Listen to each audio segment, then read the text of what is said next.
بھائیو اپنے نبی کی نقل اتار، اللہ پاس کر دے گا۔ اس نے ایک چنا ہے جس کو حبیب بنایا ہے، 10,000 سال کا پروسیس ہوا اور اس میں سے محمد مصطفیٰ صلی اللہ علیہ وسلم کی ہستی کو وجود ملا۔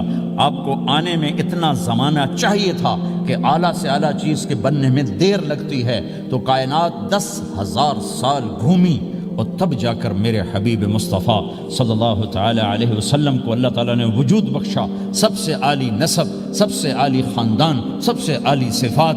اب اللہ کے خزانوں سے لینے کا راستہ پاؤنڈ نہیں، ڈالر نہیں ہے، تجارت نہیں ہے، اللہ سے لینے کا راستہ میرے نبی کا طریقہ ہے۔ تجارت میں ہو، زراعت میں ہو، جاب میں ہو، کھیتی باڑی میں ہو، میرے نبی کا طریقہ ایک مسجد کا ہے، نماز، 5 وقت کی نماز، یہ میرے نبی کی آنکھوں کی ٹھنڈک ہے۔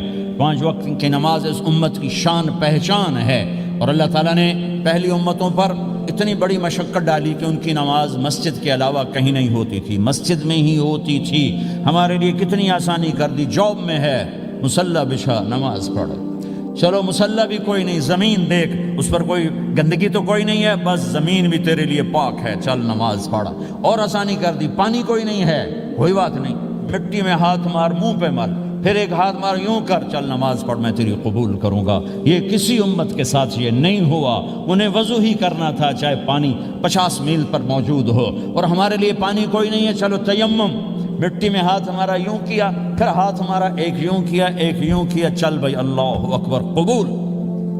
عمار بن یاسر رضی اللہ تعالیٰ عنہ سفر میں تھے، ان کو نہانے کی ضرورت ہو گئی، نائٹ فال ہو گیا، تو انہوں نے سوچا کہ ویسے تو آدمی کو وضو کی ضرورت ہوتی ہے تو خالی منہ پہ ہاتھ مارا اور کونیوں تک، لیکن مجھے تو غسل کی ضرورت ہے، تو خالی اس سے تو کافی نہیں ہوگا، تو انہوں نے کپڑے اتارے، اکیلے تھے، ریت کے اوپر کبھی یوں لیٹے، کبھی یوں لیٹے، کبھی یوں لیٹے، 3-4 دفعہ یوں اور یوں رول ہوتے ہوتے پھر انہوں نے نماز پڑھی۔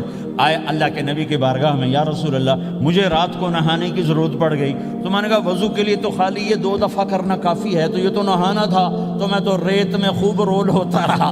میرے نبی نے انما یکفیک ضربتان، ارے سیدھے بندے عمار، اس کے لیے بھی اتنا ہی کافی تھا کہ تو یوں کرتا اور یوں کرتا اور تو پاک ہو جاتا۔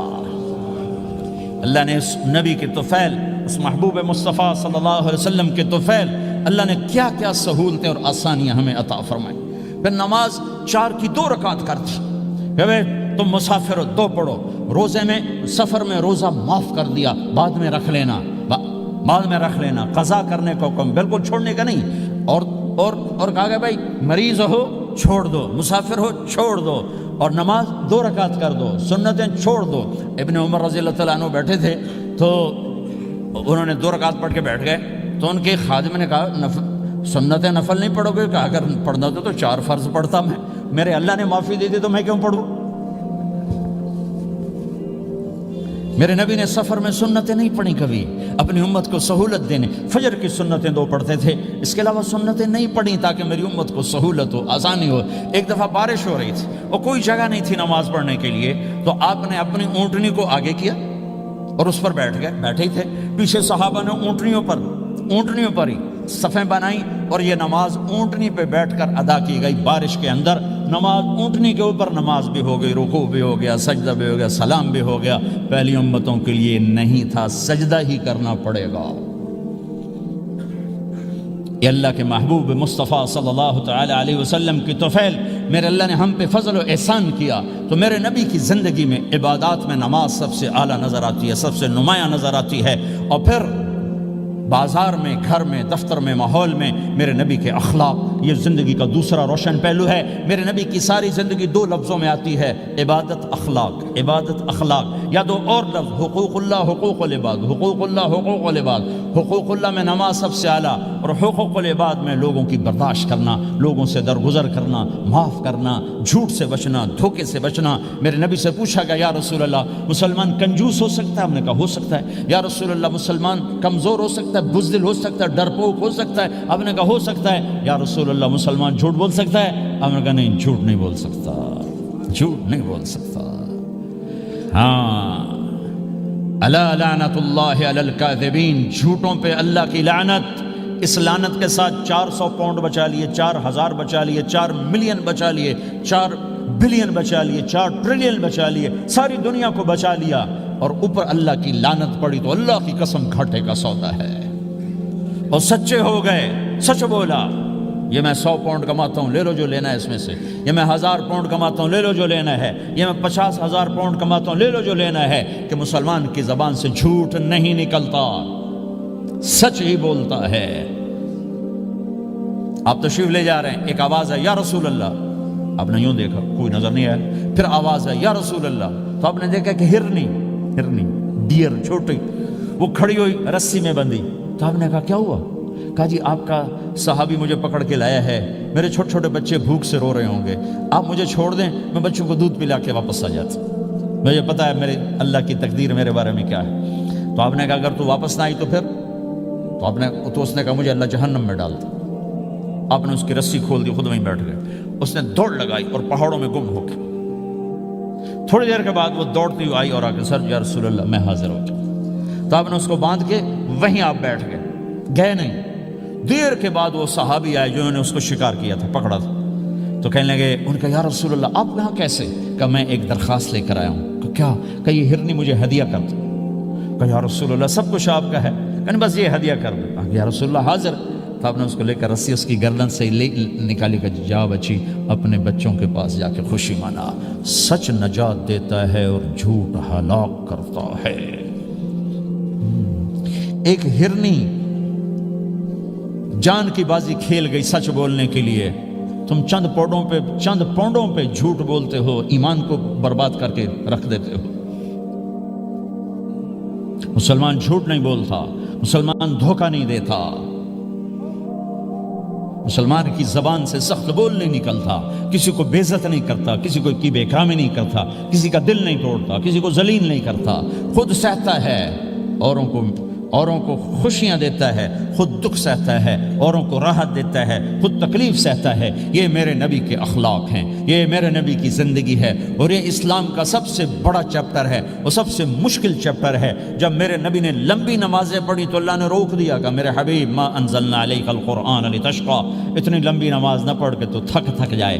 میرے نبی نے تبلیغ میں زور دکھایا تو اللہ نے روک دیا، فلتذهب نفسك علیہم حسرات، میرے نبی اتنا غم نہ کر کے آپ خود ہی آہیں بھرتے آپ مر جائیں۔ میرے نبی نے مال سارا خرچ کیا، اللہ نے اس سے بھی روک دیا، ولا تبسطها كل البسط فتقعد ملوما محسورا، اتنا خرچ نہ کریں کہ آپ خود پھر دکھی ہو کے بیٹھ جائیں۔ خرچ کرنا بہت بڑا عمل، تبلیغ سب سے سارے عملوں کا سردار عمل، تبلیغ سے بڑا کوئی کام ہوتا تو اللہ نبیوں کو دیتا، اگر تبلیغ سے بڑھ کر کوئی کام ہوتا تو اللہ نبیوں کو دیتا، گشت سے بڑھ کر کوئی محنت ہوتی تو اللہ نبیوں کو دیتا۔ 950 سال نوح علیہ السلام گشتی کر رہے ہیں، اور اللہ کی مان لو، اتنا عظیم عمل کا میرے نبی درمیانہ نماز سب سے بڑی عبادت، میرے نبی درمیانہ کام، لیکن جب میرے نبی نے اخلاق اچھے کیے، دشمن کو معاف کرنا۔ تو ایک آدمی آپ سوئے ہوئے تھے، آپ کی تلوار لٹکی تھی، ایک آدمی آیا، اس نے آپ کی تلوار اتاری اور یوں ہماری پسلی میں، آپ اٹھ کے بیٹھ گئے۔ اب وہ قتل کے ارادے کے لیے آ چکا ہے اور تلوار یہاں ہے، کہتا من یمنعک منی، اب بول تمہیں کون بچائے گا؟ تو آپ نے مسکراتے ہوئے کہا اللہ، تو اس کے ہاتھ سے تلوار گر پڑی، تو آپ نے اٹھا لی، آپ نے یوں سیدھی کی، اب تو بچا، تجھے کون بچائے گا؟ وہ کہنے لگا مجھے تو ہی بچائے گا، وہ تو اللہ کو جانتا نہیں تھا، کہا بابا مجھے تو ہی بچائے گا۔ تو آپ کہتے ہیں اس کا سر اڑا دو، یہ نبی کو قتل کرنے آیا ہے۔ میرے نبی نے فرمایا کلمہ پڑھتے ہو؟ کہا نہیں پڑھتا۔ کہا جاؤ معاف کیا۔ یہ میرے نبی کے اخلاق ہیں۔ 20 سال جنہوں نے قتل کے منصوبے بنائے، مکہ والے، جب آپ مکہ میں فاتحانہ داخل ہوئے، ابو سفیان سب سے زیادہ آپ کو دکھ پہنچانے والوں میں پیش، تو آپ نے ابو سفیان کو عزت دی۔ جو ابو سفیان کے گھر میں داخل ہوگا اس کو کچھ نہیں کہا جائے گا۔ آپ تو ابو سفیان کو بلا کے سولی پہ لٹکاتے، اور آپ کہہ رہے ہیں جو ابو سفیان کے گھر میں جائے گا اسے کچھ نہیں کہا جائے گا، جو بیت اللہ میں ہوگا اسے کچھ نہیں کہا جائے گا۔ سارا مکہ سامنے، آپ یوں بیت اللہ کا دروازے پر یوں دونوں ہاتھ ایسے ٹکا کے کھڑے تھے۔ پھر آپ نے کہا میں کیا کروں گا اب تمہارے ساتھ؟ تو سہیل بن عمر نے کہا آپ کریم ہیں، کریم کے بیٹے ہیں، تو آپ نے کہا جاؤ میں نے معاف کیا۔ یہ اخلاق آج مٹ چکے ہیں، مردوں سے، عورتوں سے، علم والوں سے، خانقاہ والوں سے، تبلیغ والوں سے، سب زیرو ہوئے پڑے ہیں۔ جب تک یہ اخلاق زندہ نہیں ہوتے، اسلامی زندگی قائم نہیں ہو سکتی، اسلامی معاشرت قائم نہیں ہو سکتی، اور دین دو چیزوں سے آگے پھیلتا ہے، ایک دعوت اور ایک اخلاق۔ دعوت اور اخلاق، دعوت اور اخلاق۔ دعوت نہیں ہوگی تو اخلاق وہیں پڑے رہ جائیں گے، اخلاق نہیں ہوں گے تو دعوت کوئی قبول نہیں کرے گا۔ میرے نبی نے کتنے معجزے دکھائے مکے میں، نہیں کلمہ پڑھا۔ بدر میں ان کے 70 مارے گئے، فرشتوں کو دیکھا، جبریل کے گھوڑے کی آواز سنی، کلمہ نہیں پڑھا۔ خندق میں شکست ہوئی، کلمہ نہیں پڑھا۔ پانی نکلتے دیکھا انگلیوں سے، کلمہ نہیں پڑھا۔ ایک بکرے کا ایک بازو پکایا، ایک بازو بکرے کا، ایک اگلا جو بازو ہوتا، اور 40 آدمیوں نے کھانا کھایا اور ایک بوٹی کم نہیں ہوئی، ایک بوٹی کم نہیں ہوئی، کلمہ نہیں پڑھا۔ لیکن جب میرے نبی نے کہا جاؤ معاف کیا تو سارے ہی کلمہ پڑھ گئے کہ واقعہ یہ اخلاق نبی کے ہو سکتے۔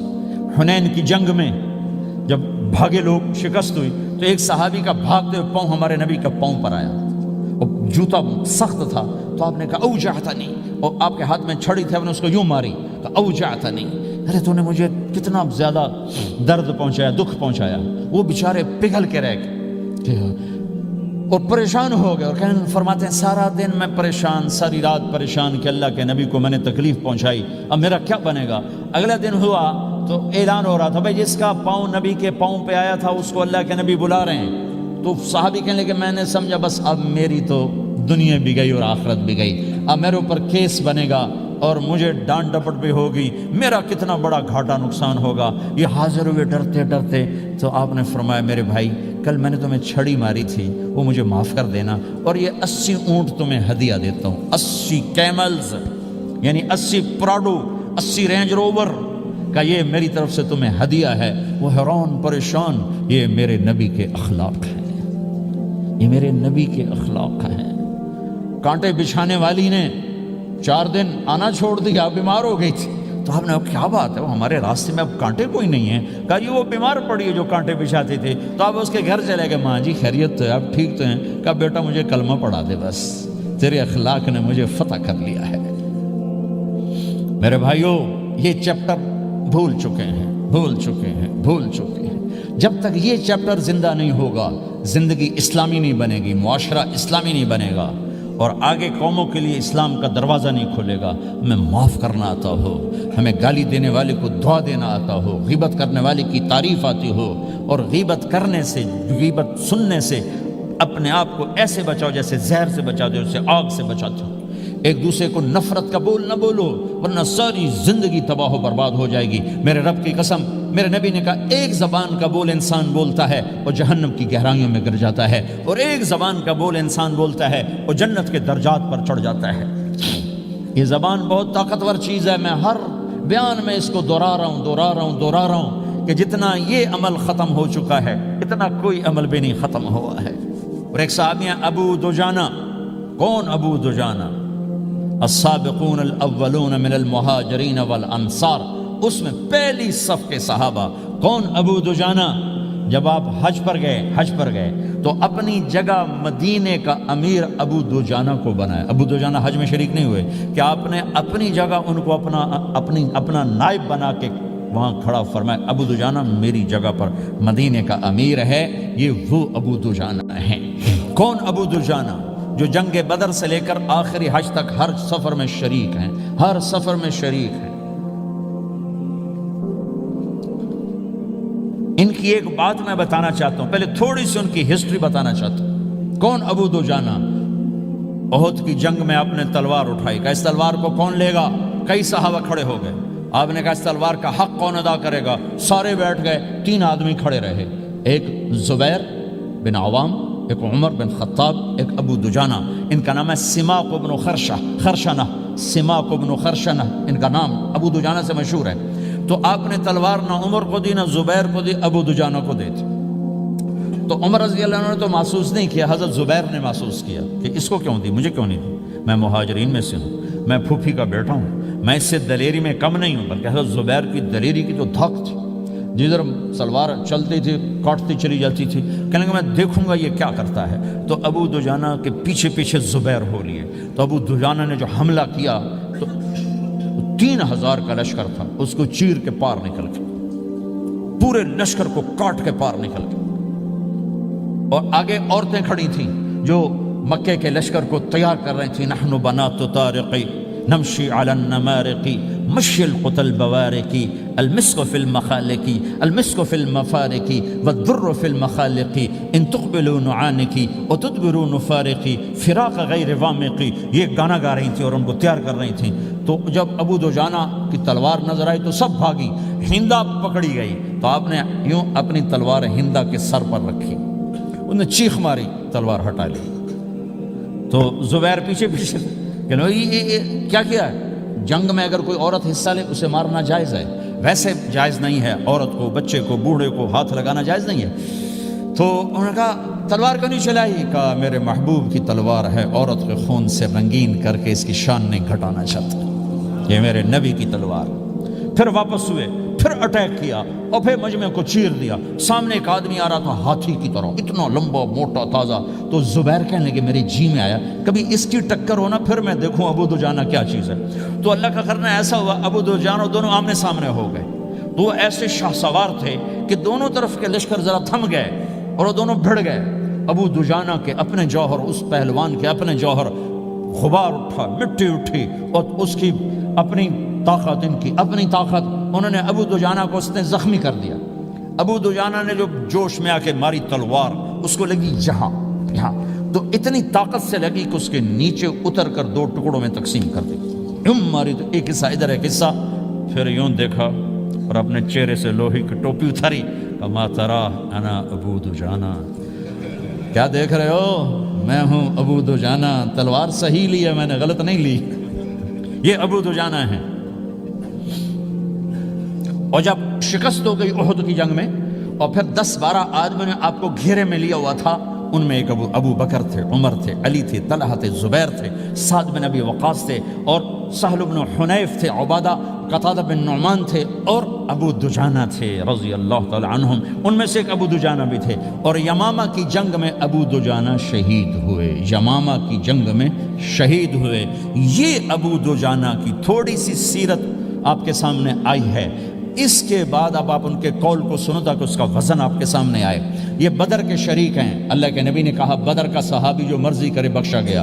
یہ صلح حدیبیہ کے شریک ہیں، اللہ نے قرآن میں کہا لقد رضی اللہ، میں ان سے راضی ہو گیا۔ یہ صحابی ہیں، اللہ نے کہا کلا وعد اللہ الحسنی، اے میرا نبی تیرے ہر صحابی کے لیے جنت کا وعدہ ہے۔ اور اب یہ کیا کہتے ہیں؟ یہ کیا کہتے ہیں لوگو؟ ان ارجع عملی عند، لوگو میرے پاس، ابو دجانہ میرے پاس بخشش کا سب سے بڑا عمل جانتے ہو کیا ہے؟ بدر نہیں، احد نہیں، حدیبیہ نہیں، خندق نہیں، خیبر نہیں، فتح مکہ نہیں، آخری حج نہیں، کیا ہے؟ کیا ہے لوگو؟ ان ارجع عملی عندی، میرے پاس آخرت میں بخشش کا سب سے بڑا عمل بس ایک ہے کہ ما آذیت احدا بلسانی، میں نے اپنی زبان سے کبھی کسی کو دکھ نہیں پہنچایا۔ ولا اجد فی قلبی غلا لاحد، اور میرے دل میں کسی کے لیے بغض کوئی نہیں ہے، بس یہ میری بخشش کا عمل ہے۔ تو بھائیو، نبی کے اخلاق میں 2 چیزیں لے لو، ایک زبان سے کسی کو دکھ نہ دو، ایک دل میں کسی کا بغض نہ رکھو۔ اللہ کی قسم بغیر حساب کتاب کے جنت میں جاؤ گے۔ بڑے بڑے جنید بغدادی اور بڑے بڑے معرفت والے تمہیں دیکھتے رہ جائیں گے، تمہاری رفتار اتنی تیز ہوگی کہ تمہیں وہی پکڑ سکے گا جس کا یہ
مدینہ دل میرا پکارے مدینہ یا نبی سلام علیکہ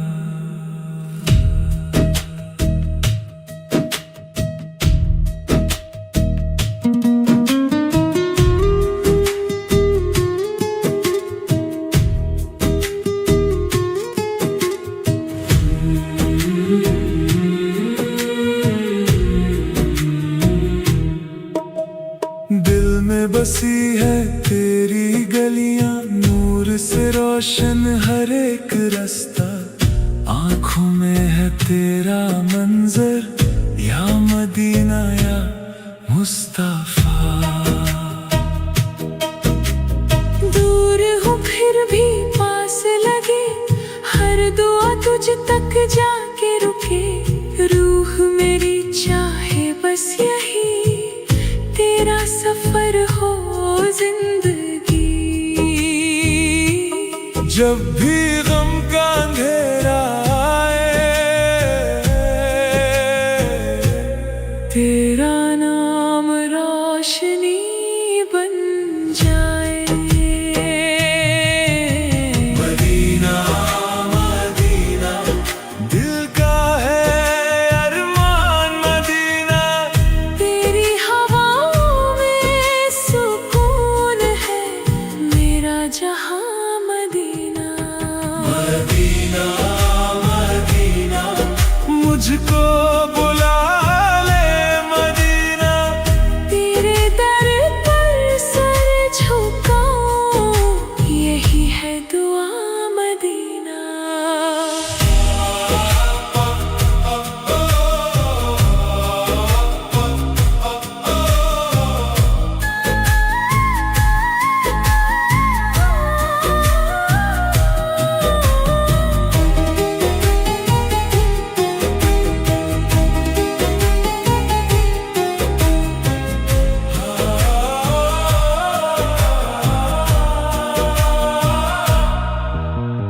گنبد خضرا کا نور دیکھوں خوابوں میں روز میں یہ سوچوں قدموں میں تیرے آ جاؤں اپنی زندگی سجا جاؤں آنسو بن کے گرتی دعا لب پہ صرف تیرا ہی نام یا نبی رحمت کے سائے رکھنا مجھ کو اپنے پاس دل یہی بس کہنا چاہے تیرے در پہ جان لوٹائے مدینہ مدینہ دل کا ہے ارمان مدینہ تیری ہواؤں میں سکون ہے میرا جہاں مدینہ